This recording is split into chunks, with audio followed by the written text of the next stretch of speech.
This presentation will look at building a wellness health program. What this means is a totality of all the things that should be done to maintain optimum health. It's a ground-up approach. It's like a pyramid where the bottom layer is the most important and the upper layers become less important. So we're going to look at totality, both nutrition, supplements, and everything included. Okay, so let's start at looking at modern life versus primitive life. On the left-hand side represents kind of a typical modern life, and on the right-hand side shows man operating in a primitive life form.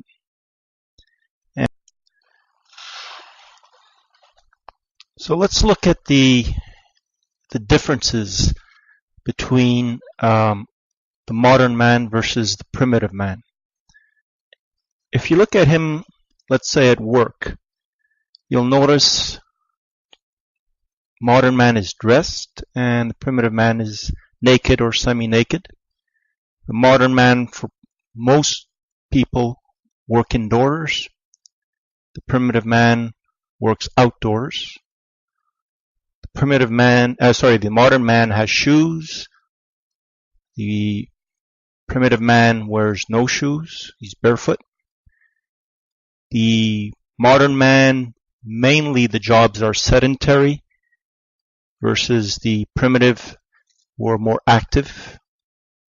And technology, modern man uses high technology and the primitive man uses low technology, like represented by the bow and arrows there.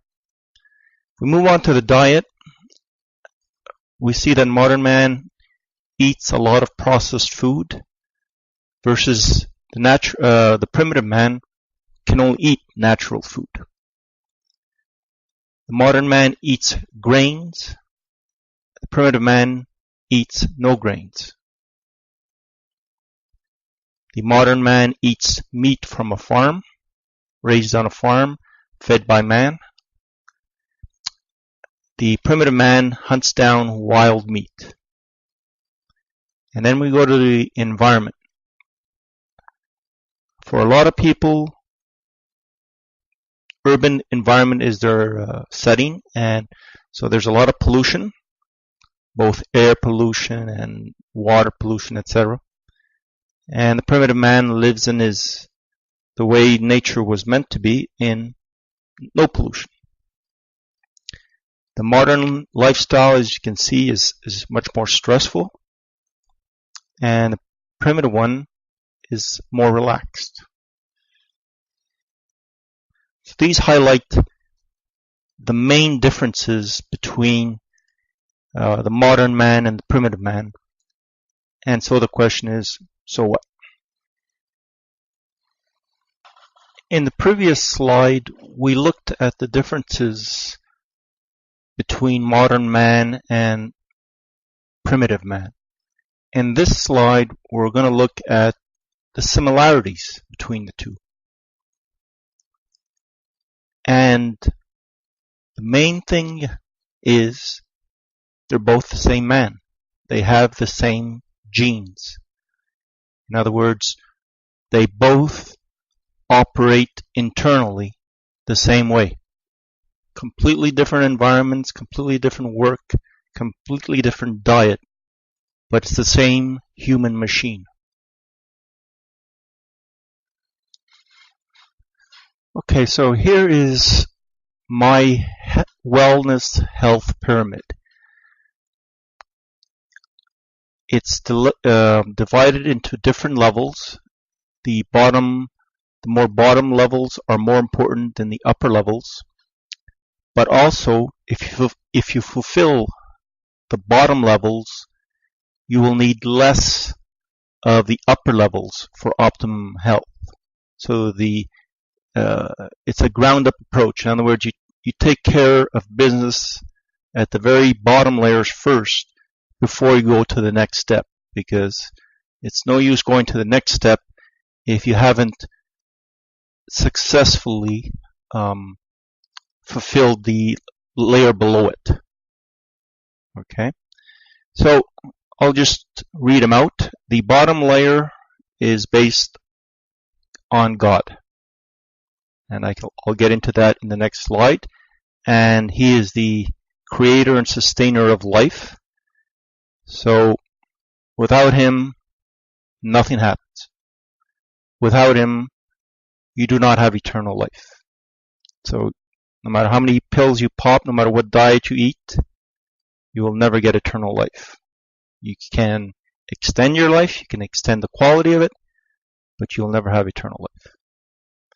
The next level is fundamental living, which includes the proper diet, exercise, good quality sleep, emotional well-being, in other words, making sure your mind is correct, and grounding. Grounding refers to you physically making contact with the earth through your feet, most likely is the most common thing.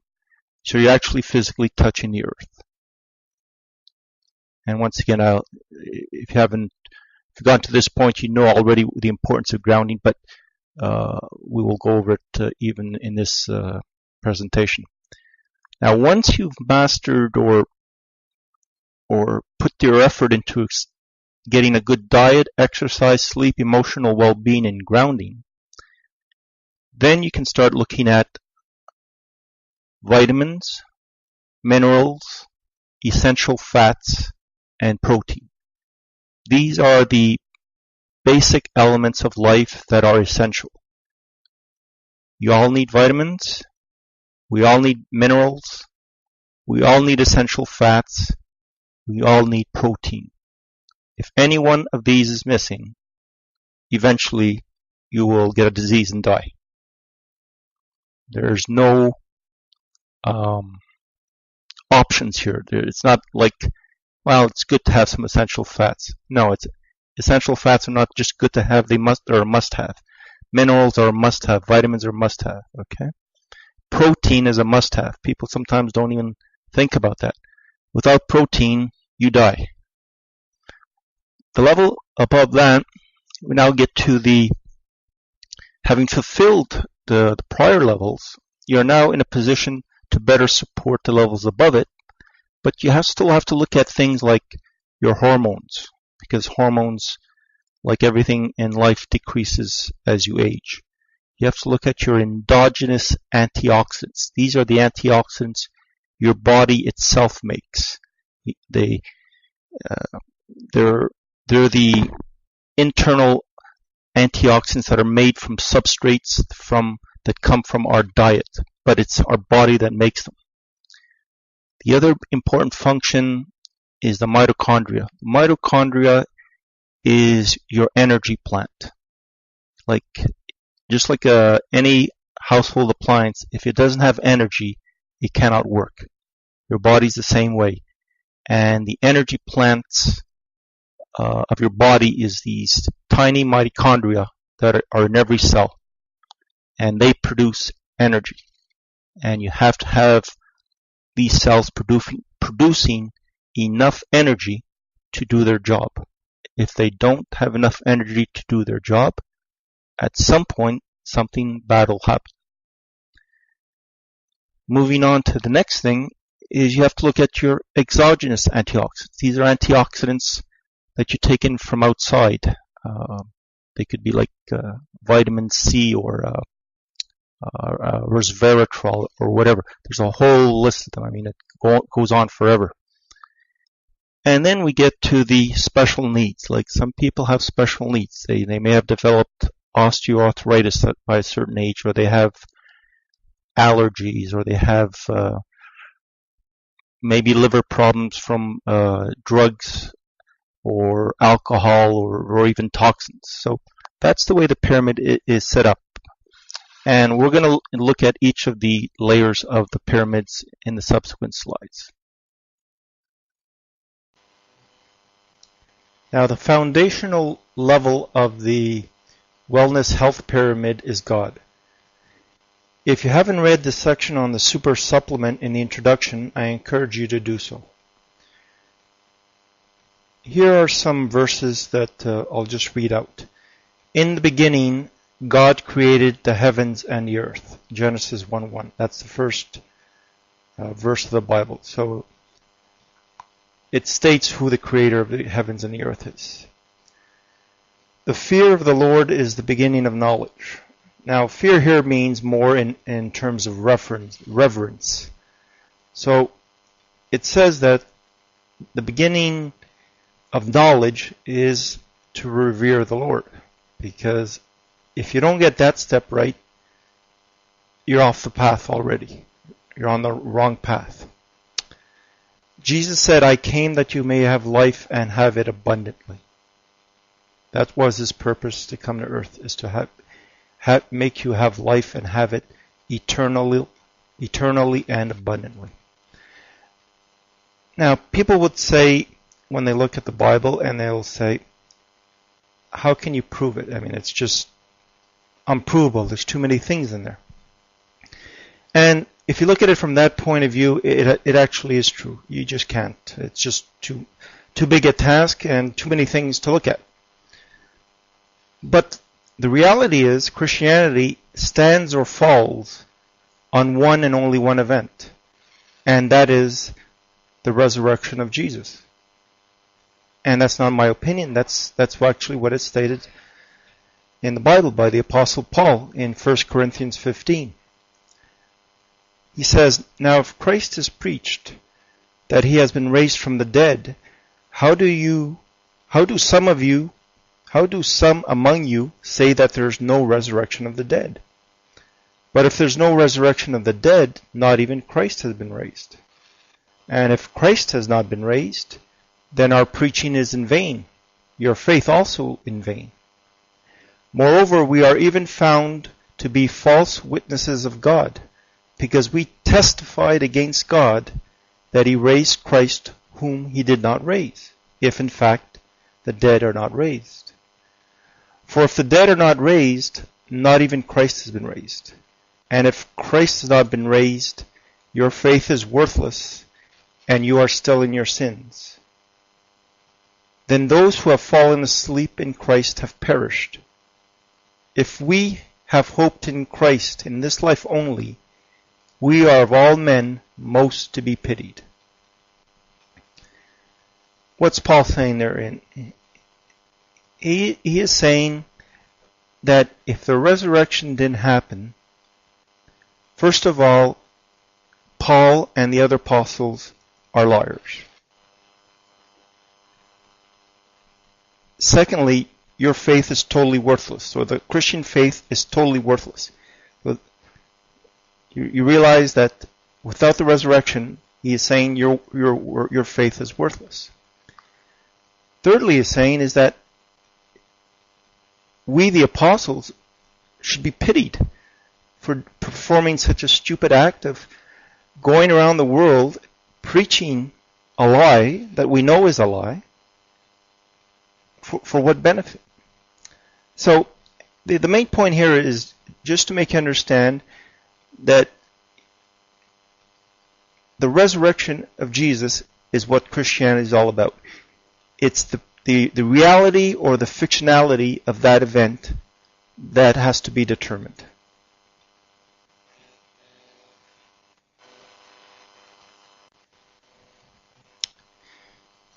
The resurrection of Jesus is a fact, or should I say, as close to a fact as we can possibly determine from our point of view at this point. It is not a myth. The apostles who were witnesses of the resurrection of Jesus were put to death because they refused to stop preaching the resurrection. It goes completely contrary to human nature for a person to allow himself to be put to death for knowingly preaching a lie. Why die for preaching something that you know is a lie? Now, if we look at Paul, Paul was initially on the opposite side of the Christians. He was persecuting the Christians because he thought they were a sect or cult. However, upon seeing the resurrected Jesus, he became the greatest of all the apostles and preferred to die rather than recant the truth of the resurrection. Once again, this is contrary to human nature. To allow yourself to be put to death unless you actually did witness the resurrection of Jesus. Why die for preaching something that you know is a lie? Repeat it again. Why die for preaching something that you know is a lie? That question has to be answered. The answer to this question is, you don't. The apostles and the converted apostle Paul were willing to die because they were eyewitnesses of the resurrection and would not recant on this truth even under the penalty of death. You have to understand this very, very important statement. The apostles were eyewitnesses of the resurrection. They were not believers of the resurrection. Christians today are believers of the resurrection. They are not eyewitnesses of the resurrection. It neither proves nor disproves the actuality of the resurrection if a current believer were to die for his belief. It would add no proof to the occurrence of the resurrection. Why? Because they were not an eyewitness to it.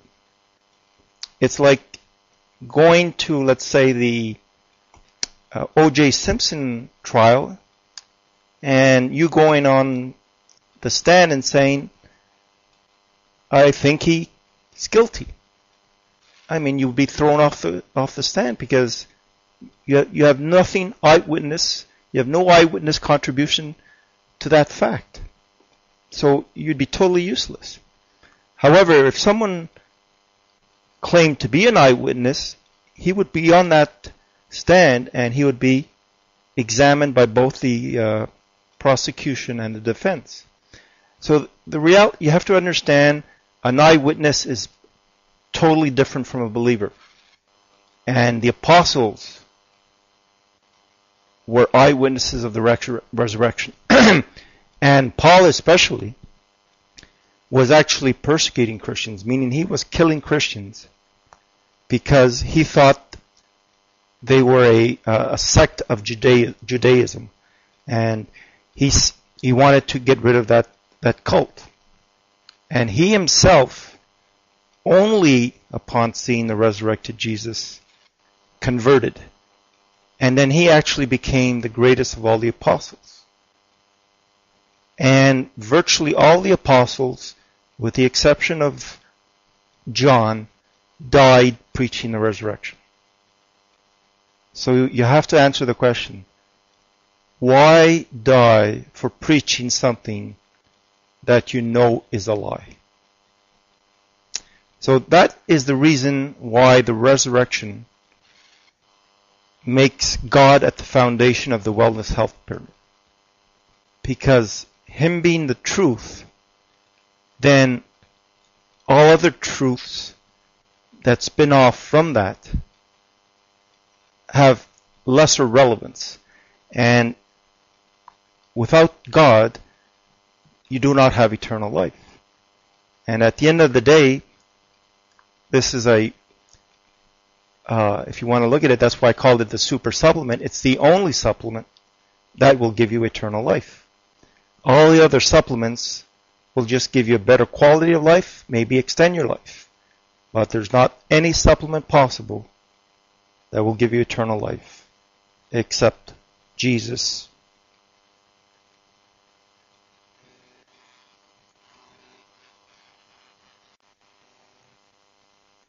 Okay, now we get to the next level of the pyramid, which has 5 basic components: diet, exercise, sleep, emotional well-being, and grounding. And in this slide, we're going to look at diet and exercise. Now, you can read section 3 on diet for the optimal diet for a more greater detail. Here I'm just going to kind of skim through it.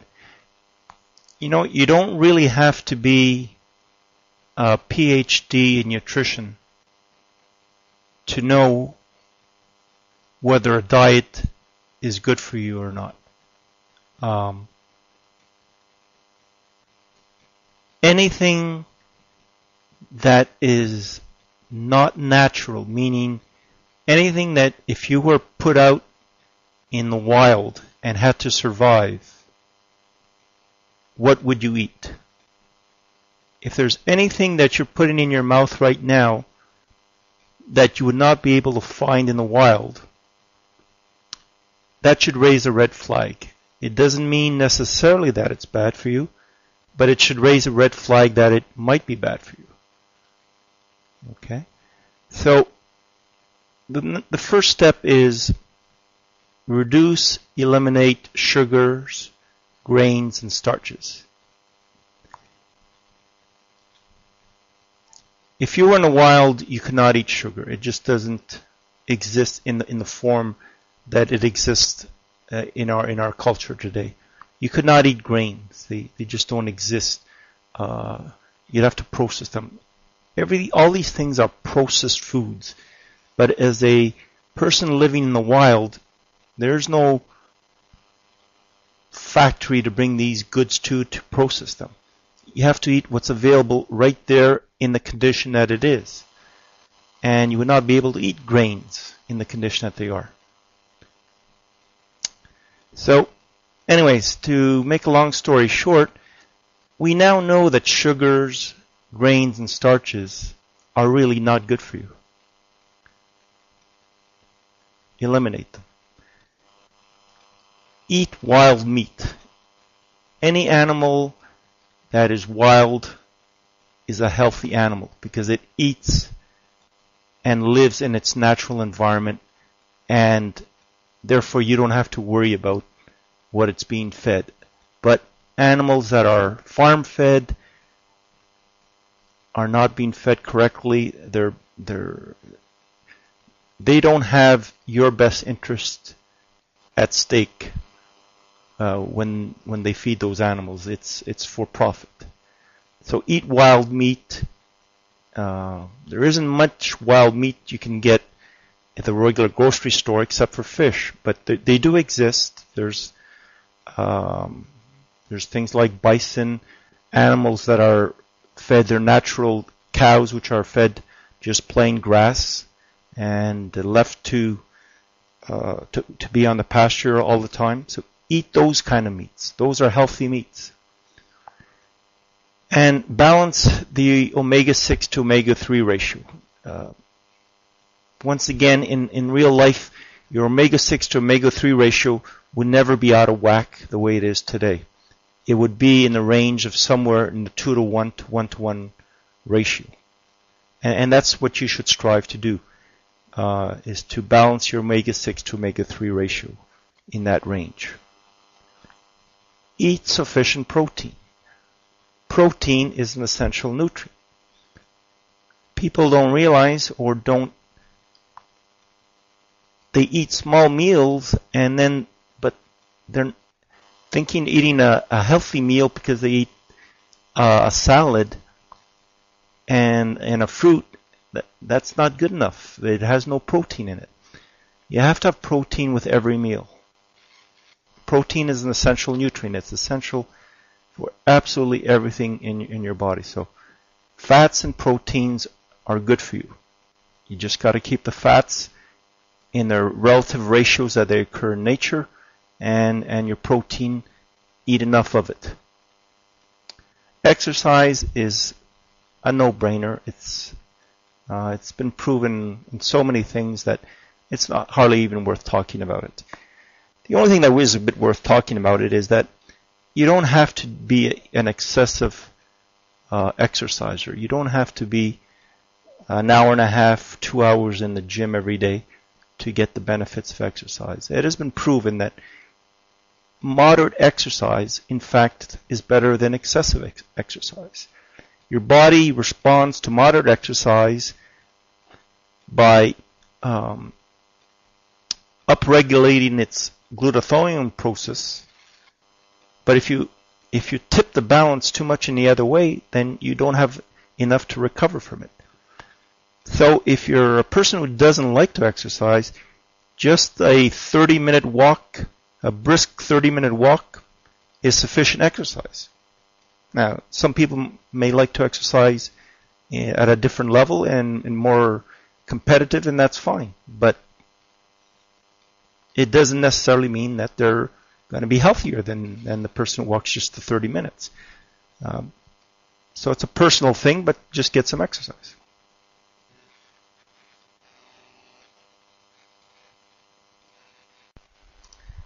The next item we're going to look at is sleep. Now, good quality sleep is fundamental to being in optimal health. Sleep affects so many things that it's hard to put everything in a short chart here. But sleep is a major contributor to your immune system. If you're not sleeping enough, your immune system is going to suffer. You're going to catch more colds and other bugs.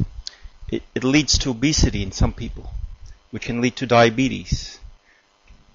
Not getting enough sleep actually is a stress, and stress has been proven to be a major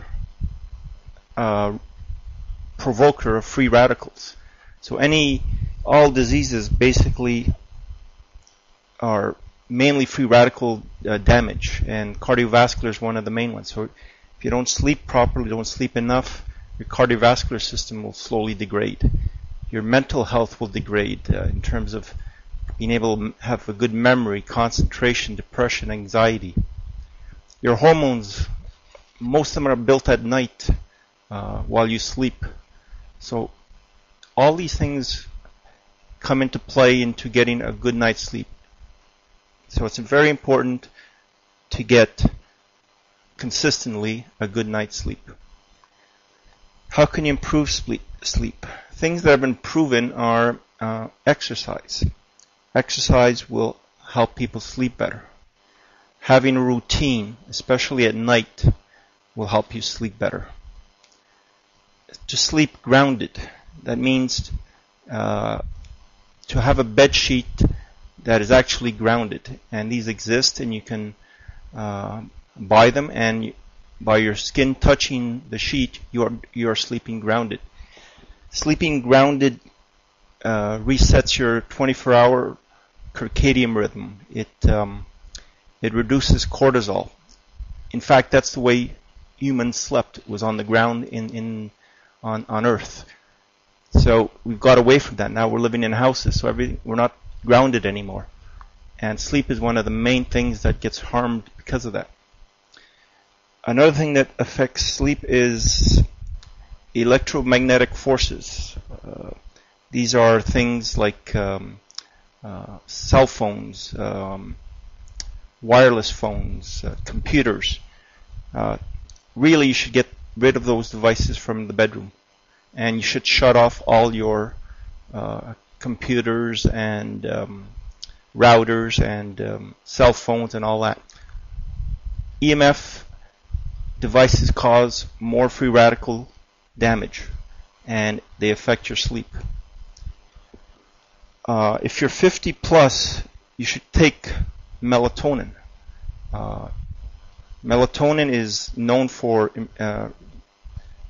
giving you a better quality sleep, because as people age, especially once they hit in their 50s and 60s, their melatonin production drops off.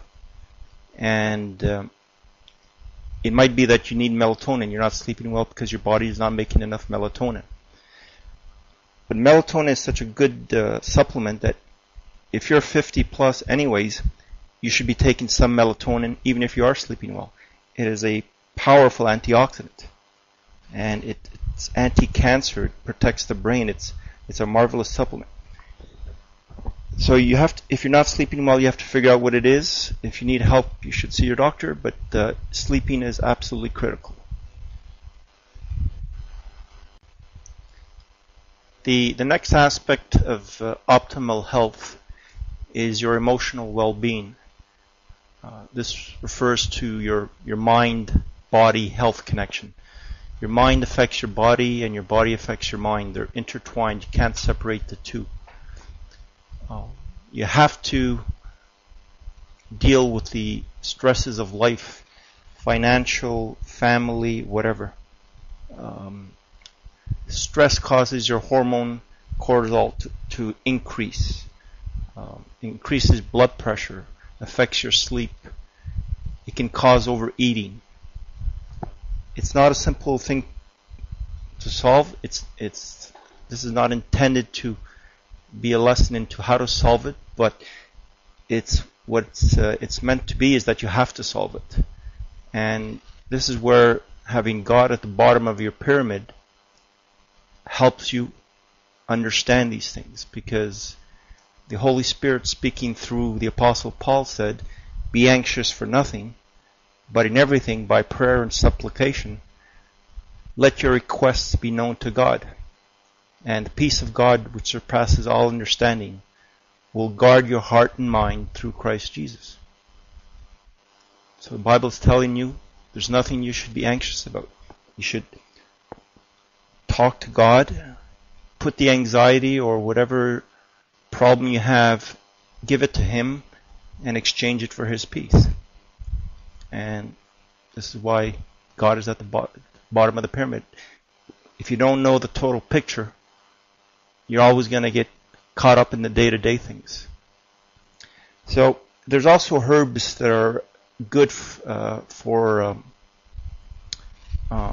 helping people with emotional well-being problems. Like if it's a stress, there's herbs called adaptogens which help your body better cope with stress. And you can look them up on the internet. There's things like ashwagandha, holy basil. There's so many of them. But it's just what this point of this bullet is, it has to be addressed. It can't be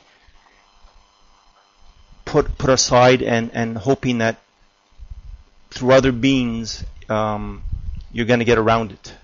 You can't. It has to be addressed and solved. The next aspect of the optimal health is grounding. Now you can read about grounding and all its benefits in section 5 in quite a bit of detail there.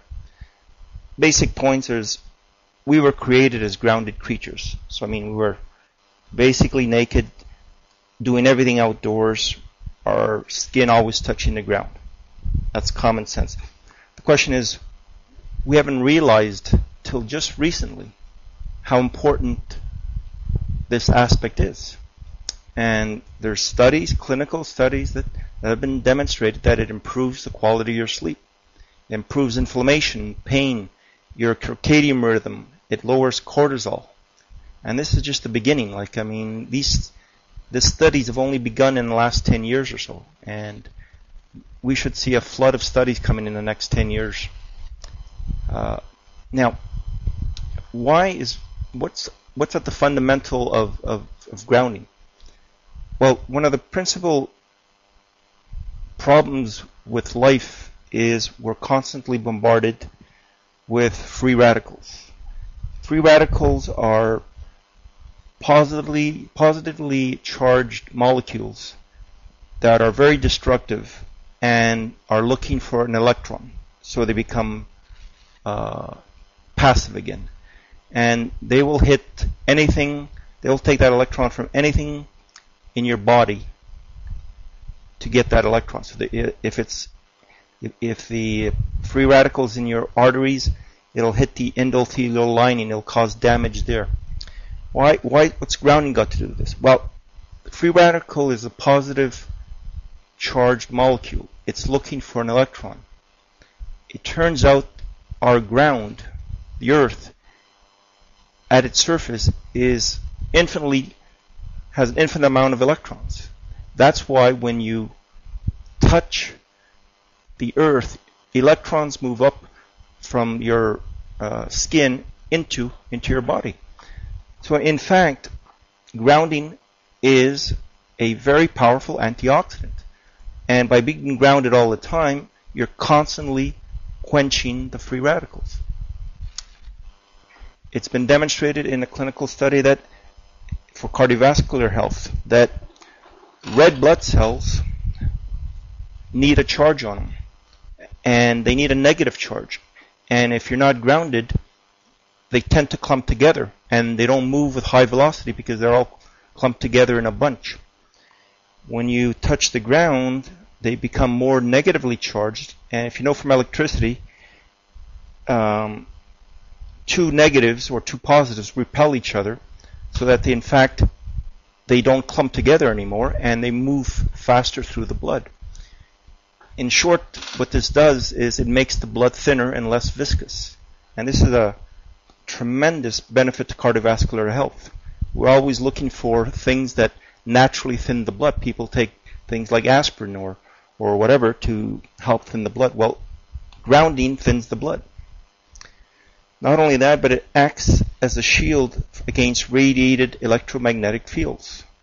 By being grounded, electromagnetic fields that hit you will have a tendency to go straight to the ground rather than lingering in your body. So grounding is going to be the next probably big thing in the next 10 years as we learn more and more about it. How do you get grounding in real life? In the real life, you get grounded through the electrical outlets that have a ground plug. You can buy devices like mats so that your feet can be grounded while you're working at a computer. And even more importantly is to be grounded during sleep. You can buy bed sheets that are grounded through the electrical outlet.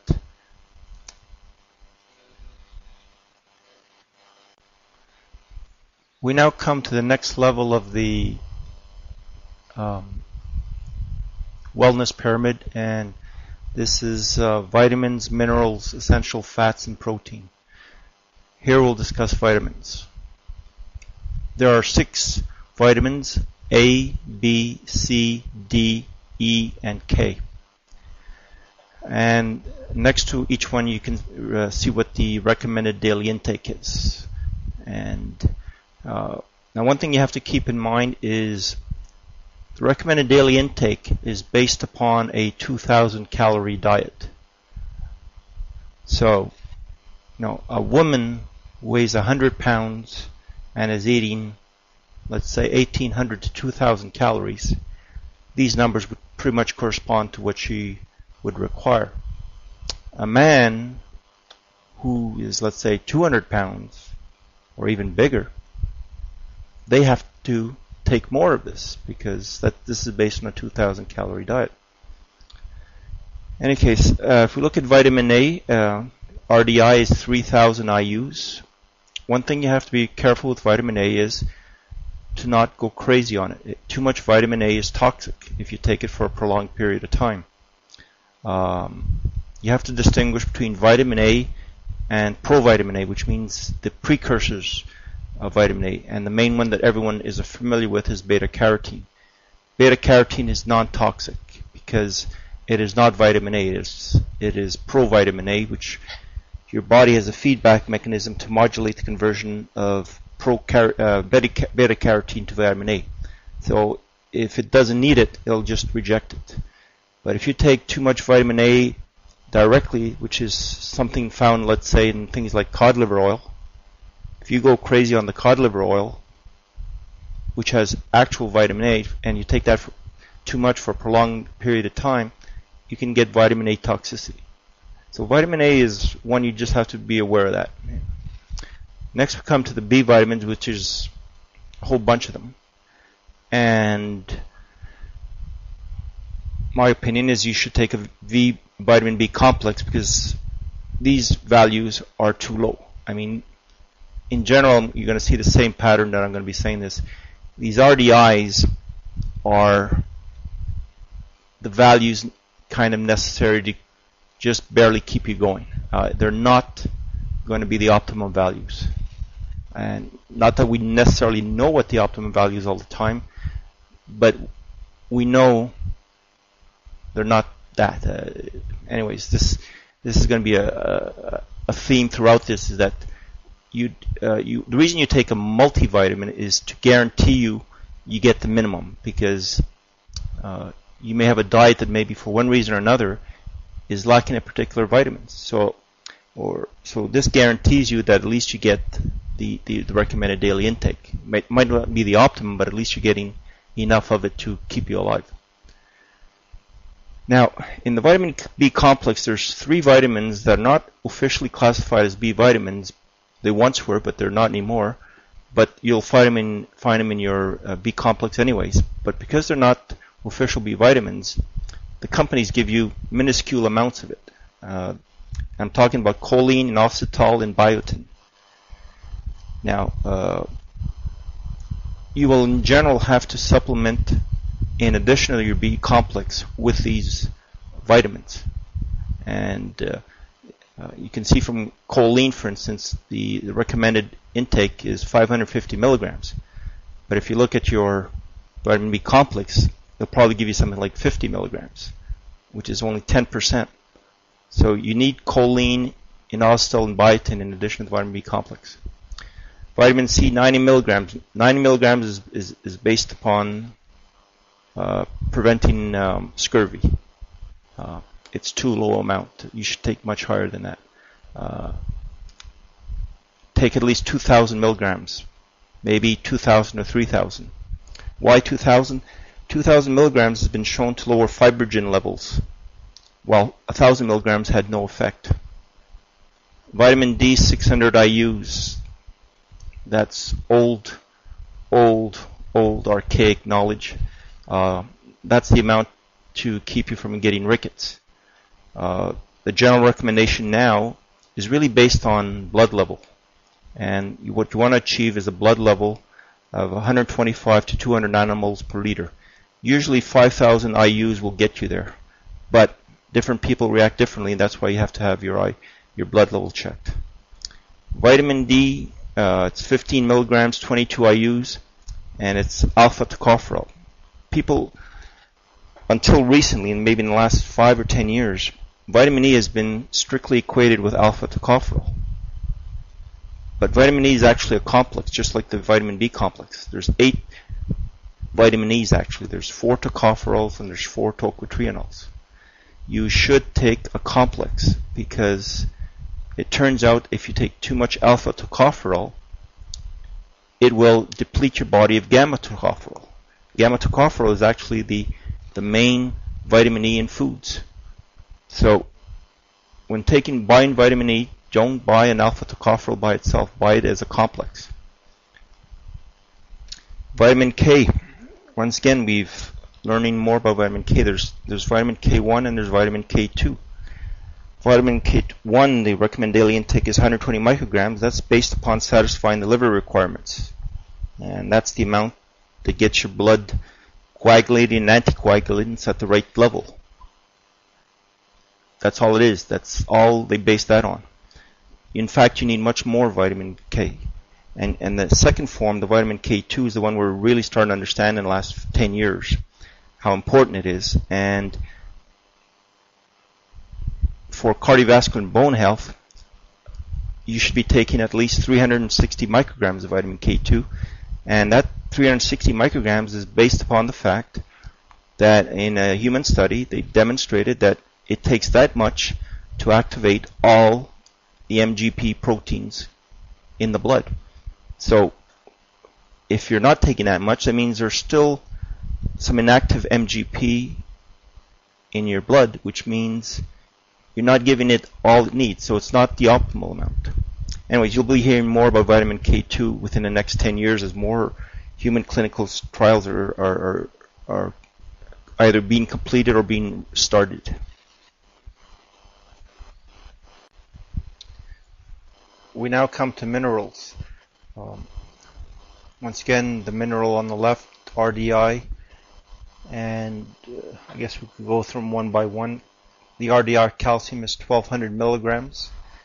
Also, another thing you have to keep in mind is a bunch of these minerals need to be balanced one with the other. Calcium needs to be balanced with magnesium. So the RDI for calcium is 1200 and the RDI for magnesium is 420. This is a ratio of about 3 to 1. This is too large a ratio. You should be getting a ratio that's probably in the closer to the 2 to 1 or 1 to 1 ratio, which means you should be getting more magnesium. And magnesium is something that has been underappreciated, and a lot of people are actually deficient in it. And not deficient to the point where it's noticeable in maybe in a blood test, but your body needs a lot more magnesium than once thought, and a blood level actually is not a good indicator of your magnesium status. Okay, so chromium, there's 35 micrograms. You should be taking probably a lot more chromium than that, especially if you have high blood glucose. Chromium acts as a insulin mimicker, which means it helps insulin putting glucose into your cells. To get this effect, though, you will need several hundred micrograms of chromium. Zinc, copper and zinc need to be balanced, and the RDI for zinc is 11 and the copper is 900, which is about an 11 to 1 ratio, and that's about right.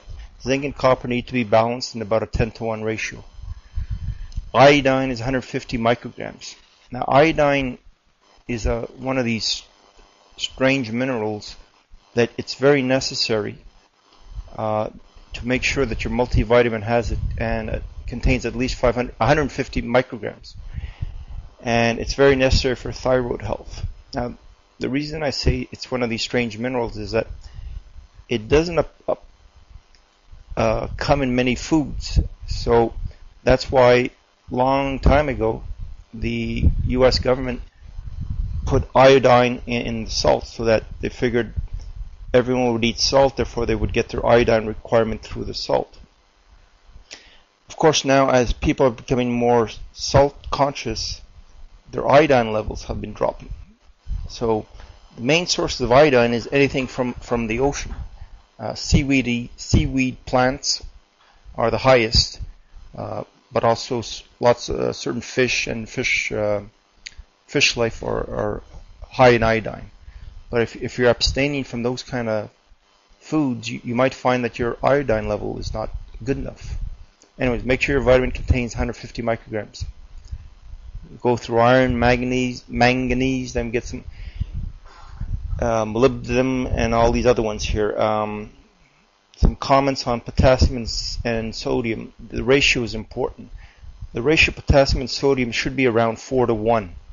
So you see there the ratio is more like 3 to 1. Potassium is 4,700, sodium is 1,500. It's more like a 3 to 1 ratio. You should really be getting more potassium. So maybe you should get potassium up to 6,000 milligrams. A lot of these minerals are crucial for your endogenous antioxidants, like your superoxide dismutase, selenium, manganese, copper. In fact, it's more likely that people will suffer from a mineral deficiency than it is from a vitamin deficiency. And this may have to do with the fact that the thought is that the minerals in our soils are being depleted, or that they vary by quite a bit from region to region. So you may end up in a region which has a lot of one mineral, not a lot of another. And if you happen to be eating in that area, you may be lacking certain minerals. So getting a multivitamin that has all these values, or supplement, like calcium and magnesium, have to be supplemented in addition, because that's too high a level to get into one pill.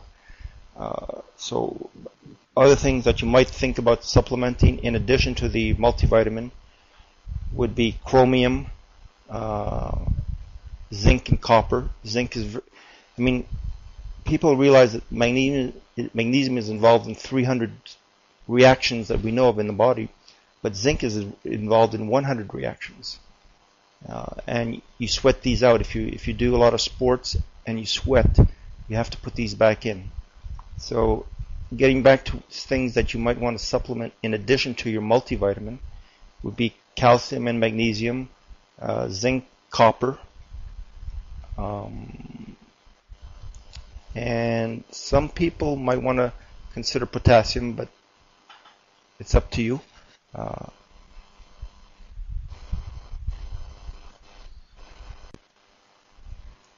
The next item on the list is the essential fatty acids. There's 2 essential fatty acids, omega-6 and omega-9. That means our body cannot synthesize them. We have to get them from our foods or supplements. Omega-6, the main one is linoleic acid, La, and it's found in vegetable oils. There are 2 main omega-3s. At the way upper level, there's the alpha-linolenic acid. You'll find that in things like flaxseed oil or hemp oil. Your body converts ALA to a bunch of downstream fatty acids, and some of the downstream fatty acids are the well-known fish oil fatty acids, DHA and EPA. However, the conversion of ALA to these DHA and EPA is a source of debate and variance from person to person. So you should be supplementing with omega-3 fish oil, and this fish oil has been studied as one of the most studied supplements that exists, and everything is positive about it, especially for cardiovascular health, but it's also involved in many things such as your brain, etc. The real recommendation on fish oil, or specifically DHA and EPA, because you want to make sure you get those 2, you want those quantities to be at least 1800 milligrams per day. And if you want more, you should take more. There's really no established upper limit on how much DHA and EPA you should be taking. Now, if you go to for instance, the Inuit, the Eskimos, their diets have so much DHA and EPA that they're consuming in the neighborhood of 10,000 milligrams of DHA and EPA, because their diet is almost exclusively from this. I'm talking about the old diet when prior to Western intrusion, was all based from fish and seals and whale, and all those are big sources of DHA and EPA. So for what you want to keep in mind, though, is you want to make sure omega-6 tends to be pro-inflammatory, which there's nothing wrong with it, but you don't want it to go out of balance with the anti-inflammatory nature of omega-3. So in the wild, you would be getting, if you ate wild food only, you'd be getting an omega-6 to omega-3 ratio typically in the range of 2 to 1 to 1 to 1, and even closer to the 1 to 1 ratio. So the points here is you should get lots of DHA and EPA, at least 1800 milligrams. You should make sure that your omega-6 to omega-3 ratio is probably in the range of 2 to 1 to 1 to 1. Now we get to protein. The general requirement for protein is 1 to 2 grams per kilogram of body weight. If you're weight training and you want to put on muscle, you're going to have to get close to the 2 grams of protein per kilogram. So it means basically if you weigh 200 pounds, you would need about 200 grams of protein. Now, aside from protein from your food, such as chicken, beef, fish, etc., eggs, you probably would need to supplement to get to a high level like 200 grams of protein. And the best supplement for protein by far, it's like there's no comparison, is whey protein. Whey protein has the highest bioavailability of all proteins that exist, and that includes the foods. Even eggs, which were at one point, egg whites were considered the standard of the highest bioavailability, they've been surpassed by whey protein by quite a bit of large margin. So if you want to supplement with good quality protein, whey protein is by far the best. Whey protein is also the best protein that exists for your immune system and is the best raw material to synthesize the endogenous antioxidant glutathione. Glutathione, the rate limiting amino acid is cysteine, and whey protein has the highest amount of cysteine than any other protein. Whey protein exists in breast milk, human breast milk, because it's good for the immune system of the baby. So make sure you get enough protein. Make sure you're getting 1 to 2 grams of protein per kilogram in general. But if you're doing a lot of weight training sports, you should aim higher. You should aim 2 grams of protein per kilogram. And if you're going to supplement with protein, whey protein is the best supplement that you can have.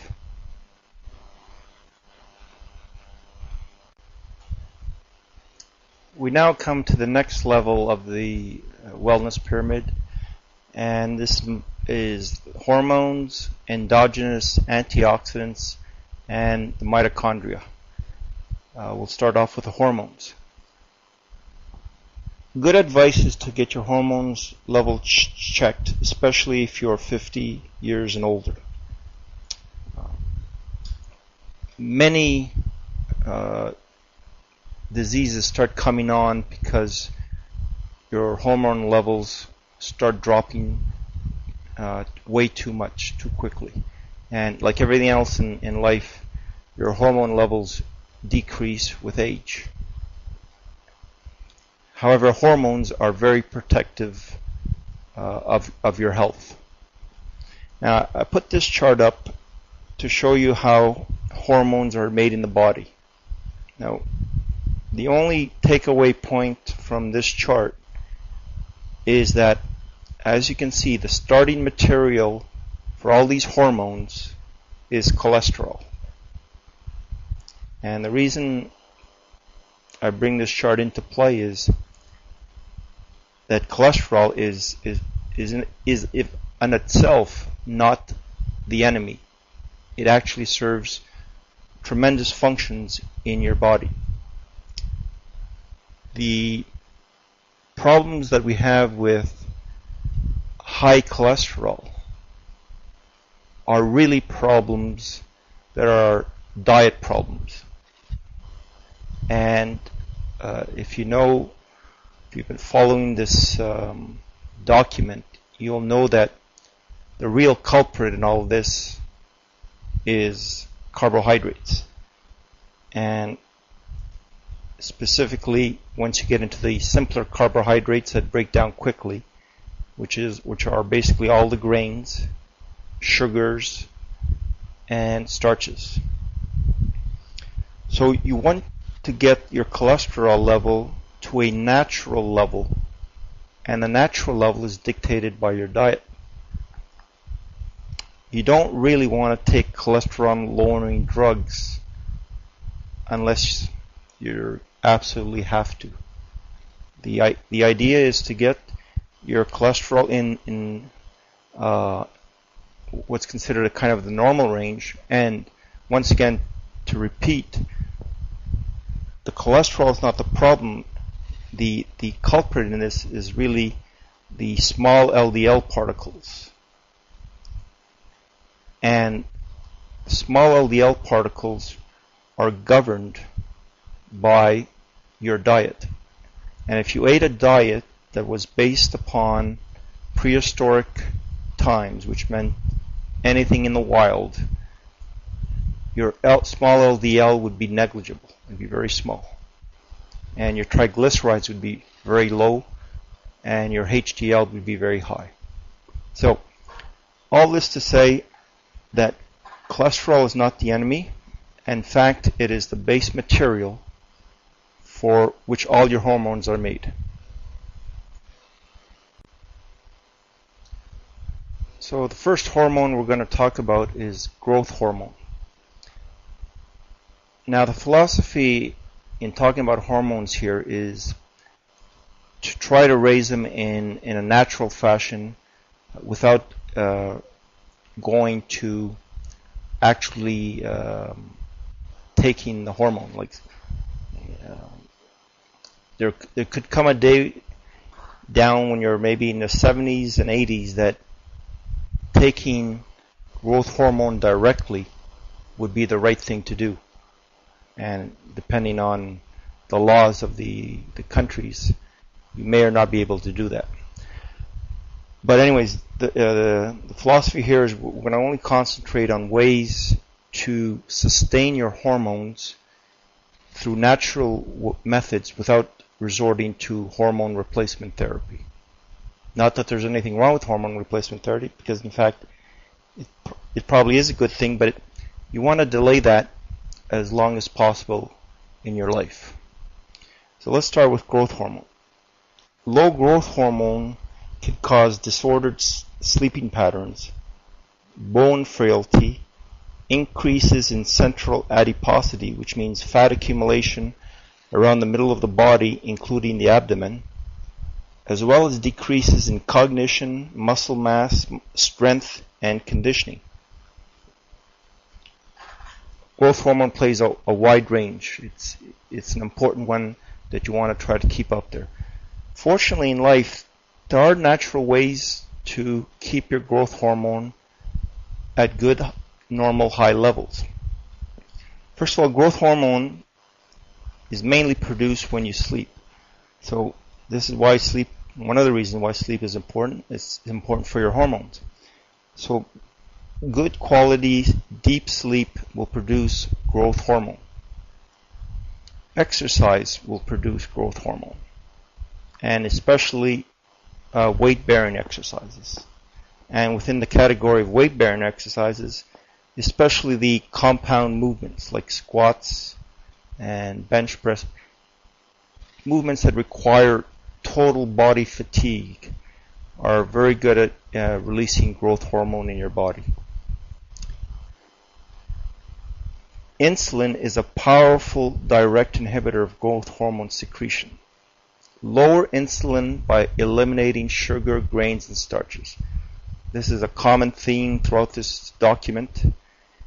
If you can get rid of your sugar, grains, and starches, your insulin levels will go down, your growth hormone will increase. Insulin is an inhibitor of growth hormone. In addition to that, there are nutrients, supplements, that have been demonstrated to increase growth hormone naturally.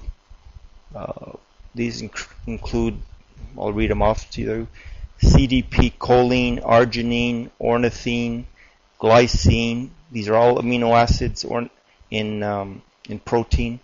Glutamine, GABA, taurine, creatine, niacin, melatonin.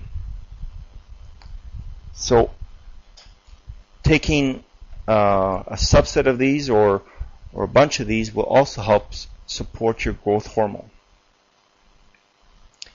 Finally, there's grounding. Now, I don't think anyone's actually done a test that says grounding helps release growth hormone. What grounding does is gets your sleep back into a normal pattern, and anything that helps you sleep well will increase your growth hormone. And I put grounding in here specifically for that purpose. It helps your sleep, and if you get good sleep, your body will release growth hormone. The next hormone we're going to talk about is testosterone. Now, a lot of this information, just for your knowledge, comes from the Life Extension Foundation. They are a very good source of information. The optimal levels of free testosterone are 15 to 26.5 picograms per milliliter for men and 1.4 to 2.2 picograms per milliliters for women. The only way you would know where you are is by getting a test on that. So that's just for reference purposes. Testosterone is the chief male hormone. It's essential for libido and erectile function and plays a crucial role in your mood, energy, bone health, and body composition. Testosterone levels decline with age, usually beginning in a man's mid-30s. Diminishing testosterone levels have been linked with disorders such as depression, fatigue, obesity, and cognitive decline. Now here's the next point, is a point that you don't hear people ever talking about. But low testosterone levels increase the risk of coronary heart disease as well as all-cause and cardiac mortality. Now that should say a lot. We spend so much time and discussion about heart disease, and here we have that low testosterone increases your risk of heart disease and as well as all-cause mortality. So low testosterone is a bad thing to have, and it should be corrected even if you have to go to hormone replacement therapy. Now, testosterone has got a bad name because athletes in their 20s and 30s abuse it for professional reasons to get better. What they do is they actually get their testosterone levels way, way above the normal levels. And that's why it's gotten bad in general. Whenever you talk about testosterone, you get people almost turned off but putting that aside, low testosterone is a bad thing to have, and you definitely want to try to raise your testosterone, maybe naturally at first, and if you have to go to replacement therapy, you may have to. Now, there are some drawbacks with replacement therapy of testosterone because it will tend to shut off your own production of testosterone, what little is left. So what you really want to do is work with your body to try to increase your testosterone naturally. Like most hormones, testosterone, a lot of it gets produced at night, so you need quality sleep. Another thing that definitely raises testosterone in the same way as growth hormone is exercise. Weight-bearing exercises do a great job of that. All exercise does a good job of it. And within the weight-bearing, the compound movements that require total body fatigue tend to raise testosterone the most. Lower abdominal fat. Abdominal fat is controlled by insulin and blood glucose. Lower insulin and blood glucose by eliminating sugar, grains, and starches. Same theme. If you get your blood glucose and your insulin down to where it should be, your abdominal fat will go down, your hormones will go up. Another supplement that supports testosterone is zinc. Continuing with supplements that can support and or raise testosterone. Grounding is in there for the reason, once again, that it promotes good sleep, and good sleep will promote testosterone synthesis. Now here's an amazing one. Vitamin D has been demonstrated in an intervention study to raise testosterone. So there's another star on vitamin D. It naturally raises your testosterone. Pomegranate has been demonstrated to raise testosterone, as has taurine, resveratrol, and magnesium. Now, there may be some other ones that may not have been mentioned here that I am not aware of, but those are the main ones. And another thing they have to be aware of is your body converts certain amounts of testosterone to estrogen. And so there's a ratio of testosterone to estrogen. And that ratio decreases as you age. So your testosterone gets lower and your estrogen gets higher. And your body tends to produce estrogen at a higher rate than it used to from testosterone. So another strategy to raise your testosterone is to lower your excess estrogen. Now, the ways to lower estrogen are going to be discussed now. Now, the main estrogen is estradiol, and the optimal levels are quoted there: 10 to 30 picograms per milliliter of men and 352 to 528 for women. As you can see, women have a lot more. In men, you want to avoid things that cause your body to enhance the conversion of testosterone to estrogen. That's what you want to do. How do you do that? First thing is there are chemicals and pollutants that are estrogen mimickers, and they're called xenoestrogens. Your body gets confused by these xenoestrogens. They are in things like pesticides, plastic containers, air fresheners, perfumes, lotions, etc. So you want to minimize your exposure to these kind of things. Eliminate foods that promote estrogen. And it's the same culprits again: sugar, grains, starches. Soy is another one. Soy is a bit of a double-edged sword here. It has some good properties, it has some bad properties. You shouldn't eat too much soy. It tends to promote estrogen. Another thing you can do is eat foods that promote removal of estrogen. And these include the cruciferous vegetables, which is the broccoli, the cauliflower, etc. And eat foods that are high in fiber, such as vegetables, fruits, nuts, and beans. These will promote the removal of estrogen. Now, the next strategy is to work on the enzyme itself in the liver that converts testosterone to estrogen. This enzyme is called the aromatase enzyme. It's part of the CYP450 enzymes. I believe it's CYP19, but it doesn't really matter. It's called the aromatase enzyme.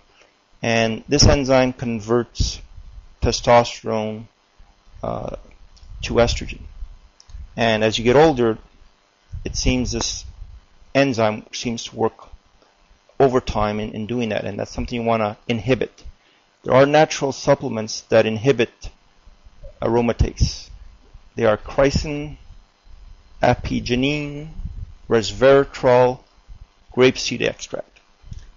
By reducing the amount of testosterone that the liver converts to estrogen, you are consequently raising testosterone levels and lowering estrogen levels. So the ones I really would recommend you look at: apigenin is a nutrient found in things like parsley. Chrysin is one I would stay away from because it has some mixed results, and it even could be a little bit hard on your liver. Apigenin is a nutrient in parsley. Resveratrol is, I would highly recommend, and similarly with grapeseed extract. They will reduce the amount of testosterone to estrogen conversion, and hence your ratio of testosterone to estrogen will remain higher.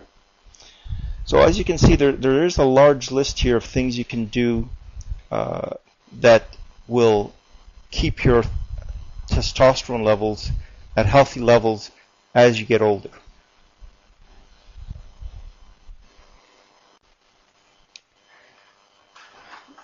The next hormone we're going to talk about is the thyroid. Once again, Most of this information is obtained from Life Extension Foundation. The optimal TSH levels are 0.35 to 2.1, whatever those units are. A blood test will give you that result. Okay. Now, an underappreciated fact, and a fact that does not make major headlines, is thyroid dysfunction is a major coronary risk factor. It has to be corrected. If you follow Dr. William Davis's website, you will see that being a cardiologist, one of the things he addresses in his patients is to get their thyroids to work properly, because it is a major coronary risk factor.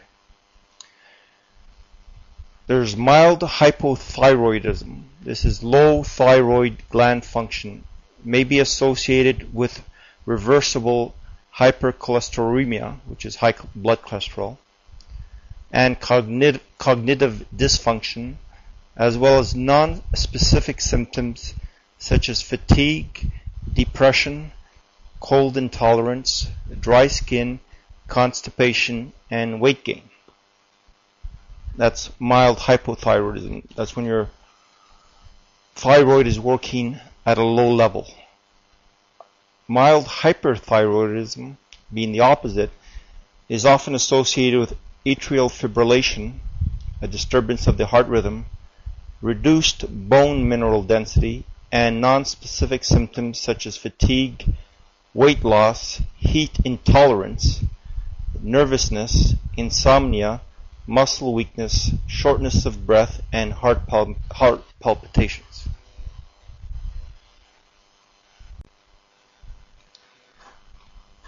Natural ways to support your thyroid.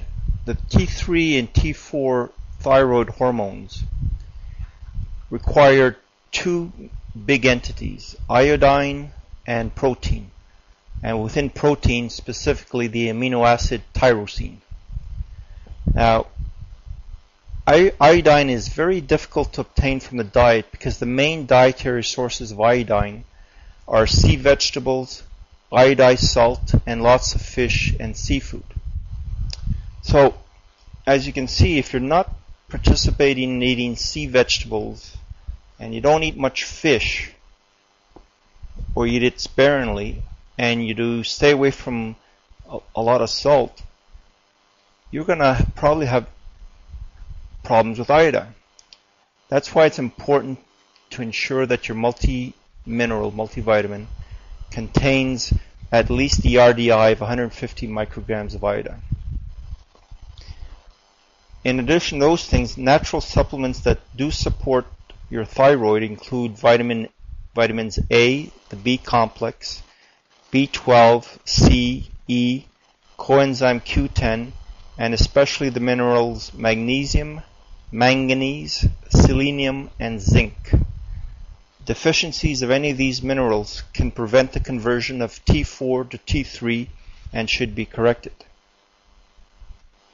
Excess cortisol, stress in other words, causes a decrease in thyroid expression by leading to diminished conversion of T4 into T3, and T3 is the actual active thyroid hormone.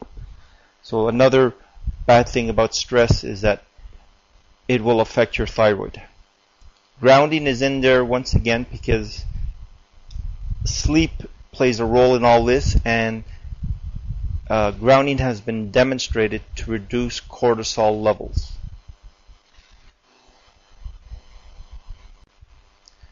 The last hormone we're going to talk about is DHEA. Optimal levels of DHEA are 400 to 500 for men and 350 to 430 for women. You need a blood test to find out where you are. DHEA stands for that big word that you see there. It's a hormone produced by the adrenal glands. It's a precursor to the sex hormones estrogen and testosterone. Healthy levels of DHEA may support immune function, bone density, mood, libido, and healthy body composition. natural ways to increase DHEA. And you'll notice here it's pretty much a lot of the same things you've seen before. Plenty of quality sleep, exercise, reduce the stress, lower insulin by eliminating sugar, grains, starches, magnesium. Magnesium is a big mineral that gets underappreciated, and everyone should be supplementing with magnesium. And grounding. Grounding again, once again, because it reduces cortisol and it improves the quality of sleep. Now you can also get DHEA in US as a supplement. You don't need it, get it from a doctor. However, before you ever would contemplate taking it, is you'd have to measure your DHEA levels to see where you stand.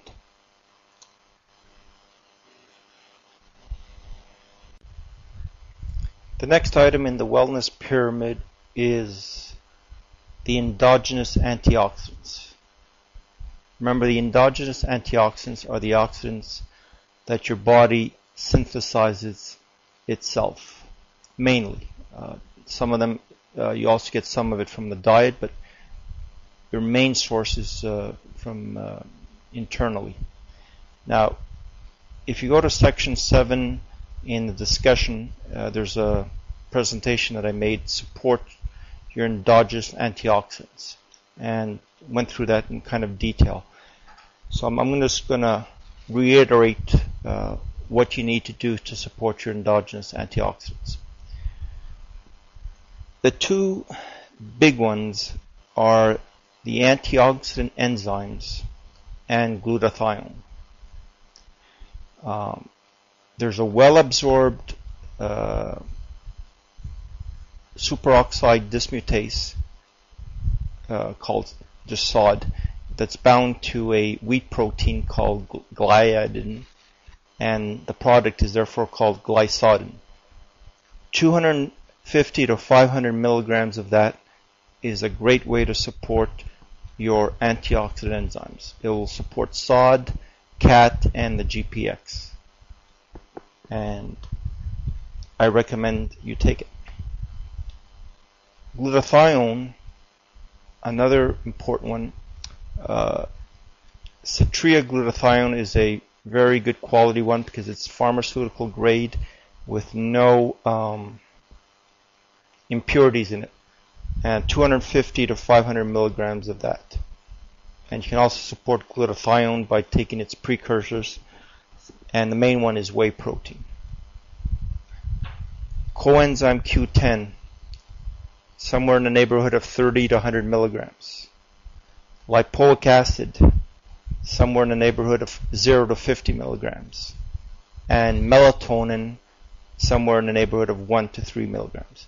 These are the main ones. There are other ones, but these are the main ones that you want to address and support.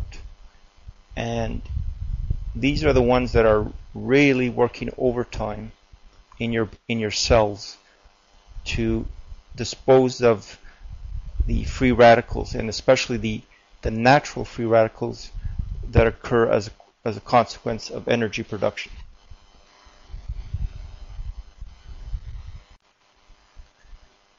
We come now to the next aspect of the wellness pyramid, and that is the mitochondria. The mitochondria are the fuel cells of your body. Now, mitochondrial dysfunction is a major contributor to disease and aging, and this is a relatively new understanding within maybe the 10 or 15 years or whatever, that if your mitochondria go bad, you will go bad. It's important to support your mitochondria. There's two main ways to support it. First of all is to protect its DNA. That's the blueprint of the reproduction of the next generation of mitochondria. You must have enough antioxidants in there to quench the free radicals that are produced as part of energy production. The next thing you have to do is provide the cells with enough building blocks for it to make ATP, which is the energy source that the body uses. So how do you protect your DNA? The main nutrients are coenzyme Q10, glutathione, SOD, in other words, superoxide dismutase, lipoic acid, carnosine, vitamins B1, vitamins B6. Now, what are the substrates, the nutrients that the body needs to make ATP? Once again, CoQ10, L-carnitine, D-ribose, magnesium, lipoic acid, creatine, and the vitamin B complex.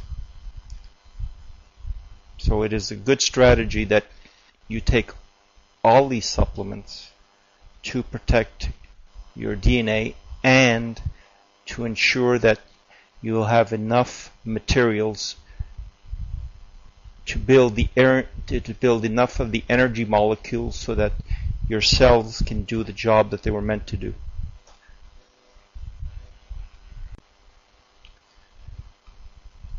The next item in the wellness pyramid is the exogenous antioxidants. These are antioxidants that you get from outside. Your body cannot synthesize them. So you have to get them via the diet or supplements. Broken down into 5 main categories. You can get them from the diet. The big sources are the fruits, vegetables, beans, nuts, and seeds. So, from vitamins, the main antioxidants are vitamin C and the vitamin E complex. Once again, remember, it's the 4 tocopherols and the 4 tocotrienols. There are minerals that are antioxidants. Selenium, copper, zinc, and manganese are antioxidants, as well as being minerals.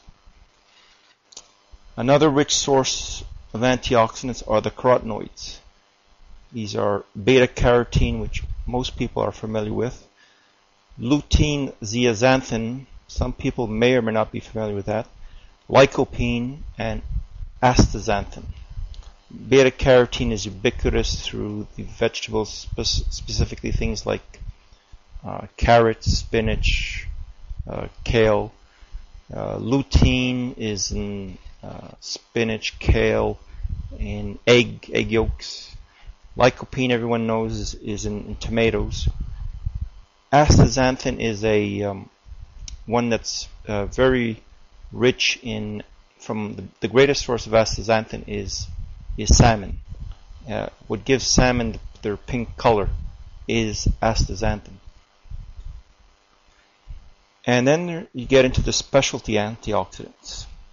These, just to name a few, are bilberry extract, pomegranate extract, quercetin, milk thistle, turmeric, EGCG, which is a component of green tea, resveratrol, grapeseed extract, pine bark extract, pycnogenol, ginger, ginkgo biloba, cocoa polyphenols, and there's a whole bunch of other ones. And you should take some of these, not necessarily all of them if you don't want to, but you can take some of these in addition to the diet, the vitamins, the minerals, and the carotenoids. And this will give you a good base for exogenous antioxidants.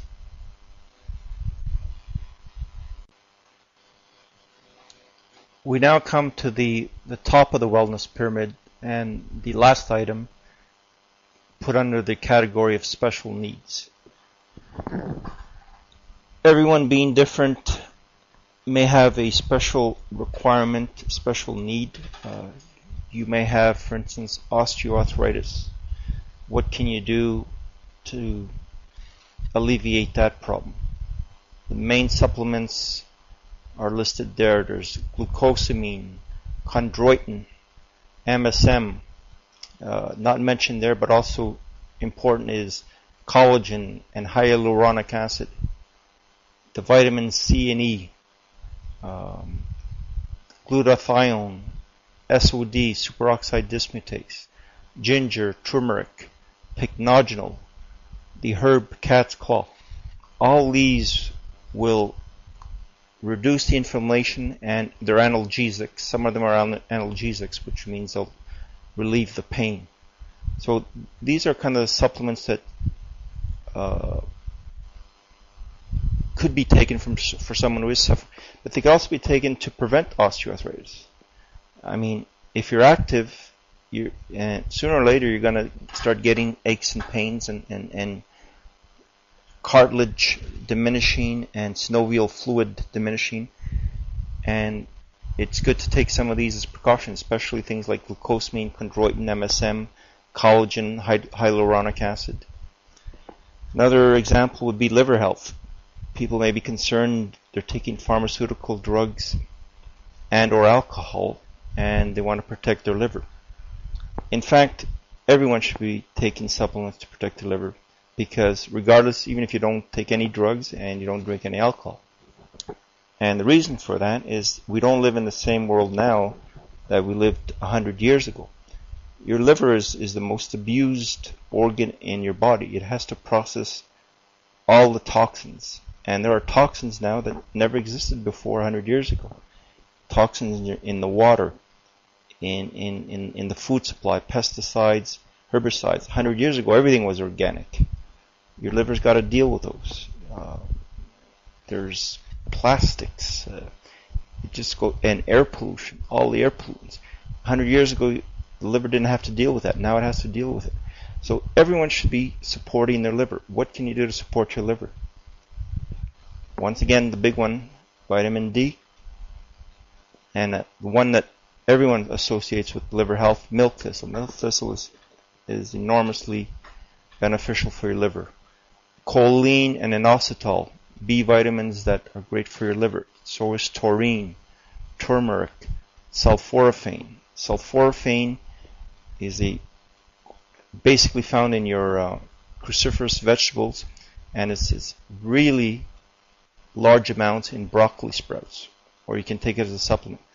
What's great about sulforaphane is that in and of itself, it does not it supports your liver not by the molecule itself, but sulforaphane contacts the gene that tells it to upregulate glutathione, and glutathione is the main antioxidant in your liver. All these items like D, milk thistle, they all improve the amount of glutathione in your liver. Coconut oil is useful for bacteria and things like that.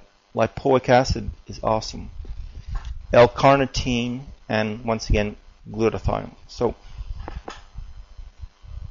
then you can get into all a bunch of other things. So the top of the pyramid deals with these kind of things for particular needs for particular people, but when you really come down to it, you don't want to wait till you have osteoarthritis till you start using some of these supplements. You don't want to wait till you have liver problems before you want to start using these supplements. So even though they're under the category of special needs, they could equally well be in the category of prevention. And this is just for 2 items, and you could go to other items like kidney health, all these things, cardiovascular health, etc. So I hope this presentation has been useful.